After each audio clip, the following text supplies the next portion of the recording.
தமிழ் பேசும் அனைத்து நல்ல உள்ளங்களுக்கு வணக்கம். நாம் இந்த பதிவில் தமிழ் புத்தாண்டு ராசி பலன்களை காண இருக்கிறோம். அதற்கு முன்னதாக நண்பர்களுக்கு ஓர் அன்பான வேண்டுகோள். ஆஸ்ட்ரோ தமிழ் 24 சேனலை சப்ஸ்கிரைப் செய்து கொள்ளுங்கள். மேலும் பெல் ஐக்கானை கிளிக் செய்து கொள்ளுங்கள். அப்பொழுதுதான் நாங்கள் பதிவிடும் ஒவ்வொரு வீடியோவும் உங்களுக்கு உடனடியாக வந்து சேரும்.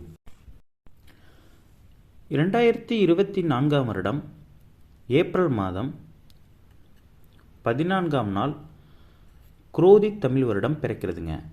இந்த குரோதி தமிழ் வருடமானது பிறக்கும் பொழுது அரசு யோகத்தோடும் ஆடம்பர யோகத்தோடும் மற்றும் நீச்ச பங்க ராஜ யோகத்தோடும் பிறக்கிறதுங்க. மீனராசிக்காரர்களாகிய உங்களுக்கு உங்களுடைய ஜென்ம ராசியிலேயே புதன் பகவான் நீச்சம் பெற்று சுக்கிர பகவான் உச்சம் பெற்று நீச்ச பங்க ராஜயோகத்தை தருகின்றனர். இதனால் இந்த குரோதி வருடம் முழுவதும் உங்களுக்கு ஆடம்பர வாழ்க்கை அமையும். இன்று வரை யார் ஆகாது என்று நீங்கள் தள்ளி வைத்தீர்களோ அவர்கள் மூலம் பெரிய உதவி உங்களுக்கு கிடைக்கும். அவர்கள் உங்கள் உறவினர்களாகவோ நண்பர்களாகவோ இருக்கலாம். அவர்கள் மூலமாக பெரிய உதவி உங்களுக்கு கிடைக்கும். மேலும் சுக்கிர பகவான் உங்கள் ராசியிலேயே உச்சம் பெற்றிருப்பதால் அதிகமான பணவரவு மற்றும் விலை உயர்ந்த பொருட்களின் சேர்க்கை நிகழும். 4ஆம் இடமான சுகஸ்தானத்தில் சந்திர பகவான் இருப்பதால் தாய் தந்தையினருக்கு உடல்நலக்குறைவு ஏற்படும். இதனால் மருத்துவ செலவு செய்ய நேரிடும். ஆகையால் குடும்ப காப்பீடு திட்டம் ஒன்றை எடுத்துக்கொள்ளுங்கள்.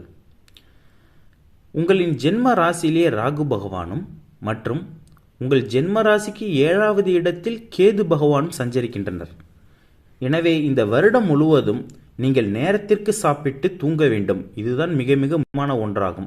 இல்லையெனில் உங்களுக்கு அஜீரண கோளாறுகள் ஏற்படும். எனவே அசைவ உணவினை இரவில் தவிர்ப்பது மிக மிக நல்லது. அது மட்டுமல்லாமல் தினமும் காலையில் உடற்பயிற்சி செல்வதும் அவசியம். ஒன்றை மட்டும் ஞாபகத்தில் வைத்துக் கொள்ளுங்கள்.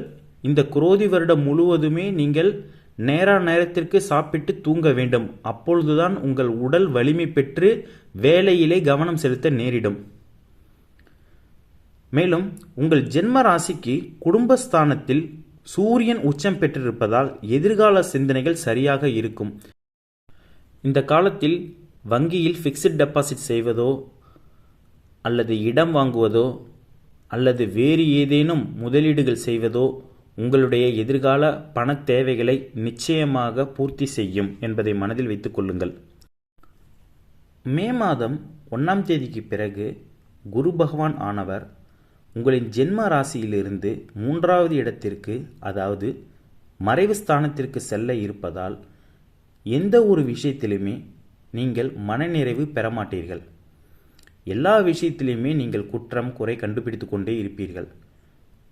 உங்களை நிறைவு செய்வது என்பது எந்த விஷயத்திலும் நடக்காத ஒன்றாகும். அதனுடன் 12ஆம் இடமான விரயஸ்தானத்தில் சனீஸ்வர பகவான் இப்பொழுது சஞ்சரிக்கிறார். இதனால் உங்களுக்கு இந்த வருடம் முழுவதுமே வீண் செலவுகள் ஏற்படும். தேவையில்லாத பொருட்களை வாங்குவதை தவிருங்கள். ஆடம்பர பொருட்களை வாங்குவதையும் தவிருங்கள். எதிர்கால சேமிப்பிற்கு முதலீடு செய்யுங்கள். அதுவே உங்களை வாழ்வில் முன்னேற்றம். இந்த காலகட்டத்தில் அக்கம் பக்கம் வீட்டாருடன் அதிகமாக சண்டை வரும். எனவே அக்கம் பக்கத்து வீட்டாருடன் வீண் விவாதங்களை தவிர்ப்பது மிக்க நல்லது. முடிந்தவரை அவர்களின் குடும்ப விஷயத்திலும் நீங்கள் தலையிடாமல் இருப்பது மிக மிக சிறப்பு. இந்த காலத்தில் உங்களுடைய அன்றாட அலுவலக வேலையை இஷ்டப்பட்டு செய்ய வேண்டும். அப்பொழுதுதான் உங்களுடைய மேலதிகாரிகள் உங்களை பாராட்டுவார்கள். இல்லையெனில் உங்கள் மேலதிகாரிகளின் கோபத்திற்கு நீங்கள் ஆளாகி வேலையை இழக்க நேரிடும். உடன்பணிவோருடன் கவனம் தேவை. இந்த வருடத்தில் யாரையுமே நம்பாதீங்க. உங்கள் ஆஃபீஸில் இருக்க யாரையுமே நம்பாதீங்க. உங்கள் பாஸை பற்றி உங்ககிட்ட தப்பாக சொல்லுவாங்க. நீங்கள் ஆன்னு சொல்லிட்டீங்கன்னா போகிறோம், நீங்கள் தான் உங்கள் பாஸை பற்றி தப்பாக பேசுகிறீங்கன்னு சொல்லி மற்றவங்கள்ட்ட சொல்லி சண்டையை மூட்டி விட்டுருவாங்க. அதனால் உடன் பணிவோருடன் கவனம் தேவை. ஆன்மீக சிந்தனை இந்த வருஷம் தோன்றுங்க. உங்களுக்கு ஏதாவது ஒரு புண்ணிய ஸ்தலத்துக்கு போயிட்டு வருவீங்க, ராமேஸ்வரம், காசி, இந்த மாதிரி இடத்துக்கு போயிட்டு வருவீங்க. அயன ஜெயன போக பாக்கியஸ்தானத்தில் செவ்வாய் மற்றும் சனீஸ்வர பகவான் சேர்ந்து இருப்பதால் 6ஆம் இடமான ருணரோக சத்ருஸ்தானத்தை பார்ப்பதால் தேவையில்லாத சண்டை சச்சரவுகள் ஏற்படுங்க. கணவன் மனைவிக்குள்ளாரையும் சரி, காதலன் காதலிக்குள்ளாரையும் சரி, தேவையில்லாத சண்டை ஏற்படும். எதுக்கு தான் இந்த சண்டை வந்துச்சுன்னே தெரியாது. ஒரு சின்ன விஷயமா இருக்கும், அதுக்கு சண்டை வந்துகிட்டே இருக்கும். ஆகையால் அதை கொஞ்சம் கவனத்தில் கொள்ளுங்கள். தேவையில்லாத பேச்சுவார்த்தைகளை தவிர்ப்பது மிக மிக நல்லது. மேலும் ஒரு சிலருக்கு நீதிமன்றங்களில் நிலுவையில் உள்ள சிவில் சம்பந்தப்பட்ட வழக்குகளில் அவர்களுக்கு சாதகமாக வரும். பழைய சொத்துக்கள் அடைவதில் உள்ள தடைகள் நீங்கும். பூர்வீக சொத்துக்கள் ஒரு சிலருக்கு கிடைக்கும். மேலும் ஒரு சிலர் புதிய சொத்துக்களை ஆர்வமுடன் வாங்குவார்கள். இந்த காலகட்டத்தில் விவசாய நிலம் வாங்குவது மிக மிக சிறப்பாகும். வண்டிகளில் செல்லும்போது மிக மிக கவனம் தேவை.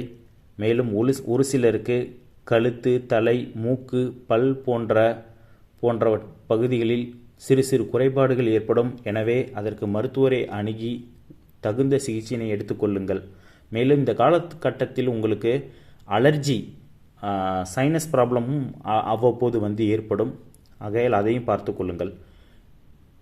மேலும் சுபகாரிய தடைகள் இந்த வருடம் நீங்கி உங்கள் வீட்டில் சுபகாரியங்கள் தொடர்ந்து நடக்கும். திருமண வயதில் உள்ள மீனராசிக்காரர்களுக்கு மிக விரைவாகவே திருமணம் அமையும்.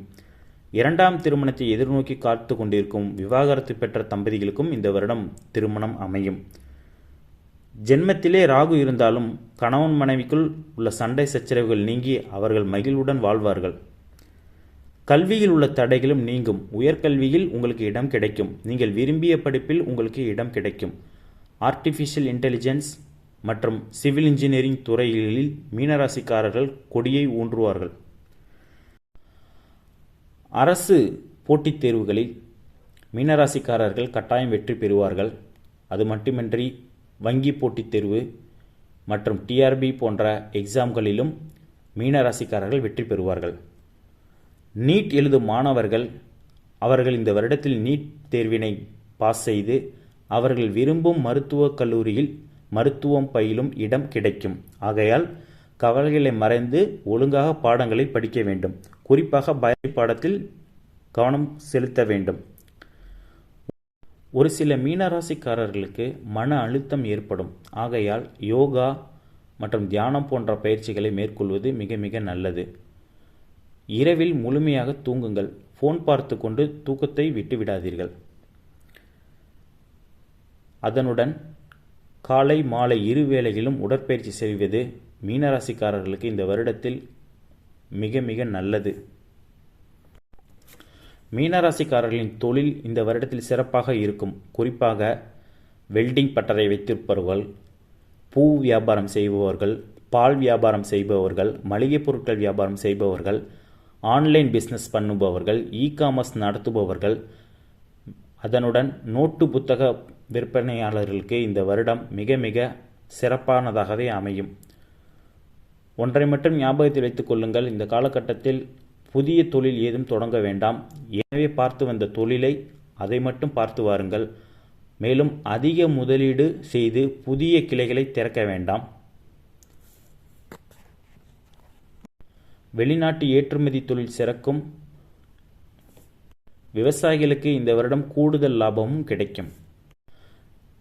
மீனராசிக்காரர்கள் இந்த வருடம் கட்டாயமாக வெளிநாடு செல்வார்கள். எனவே ஆன்சைட் ஜாபுக்காக எதிர்பார்த்து காத்து கொண்டிருந்த சாஃப்ட்வேர் துறை மீனராசி அன்பர்களுக்கு இந்த வருடம் கண்டிப்பாக ஆன்சைட் செல்வதற்கு வாய்ப்புகள் உண்டாகும். குறிப்பாக ஆஸ்திரேலியா மற்றும் யுஎஸ் போன்ற நாடுகளுக்கு அவர்கள் படையெடுப்பார்கள். மேலும் அங்கேயே செட்டில் ஆவதற்குண்டான வாய்ப்பும் இந்த வருடம் அமைகிறது. ஆகவே சாஃப்ட்வேர் துறையில் இருக்கும் மீனராசிக்காரர்கள் வெளியில் செட்டில் ஆக வேண்டும் என்று நினைக்கும் மீனராசிக்காரர்களுக்கு இந்த வருடம் மிகச்சிறந்த காலமாகும்.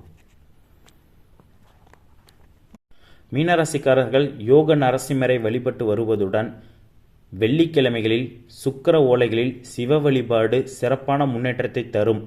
இவ்வளோ மணி நேரம் உங்களுடைய நேரத்தை செலவிட்டு இந்த வீடியோவை முழுமையாக பார்த்தமைக்கு மிக்க நன்றி. இந்த வீடியோவை பிடித்திருந்தால் உங்களுடைய நண்பர்கள் மற்றும் உறவினர்களுக்கு ஷேர் செய்யுங்கள். மேலும் எங்களுடைய ஆஸ்ட்ரோ தமிழ் 24 சேனலை சப்ஸ்கிரைப் செய்து கொள்ளுங்கள்.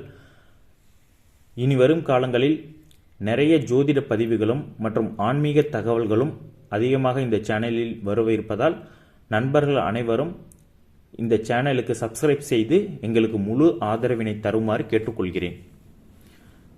மிக்க நன்றி. ஓம் நமோ நாராயணாய. ஓம் நமோ ஸ்ரீ வெங்கடேஷாய நமக.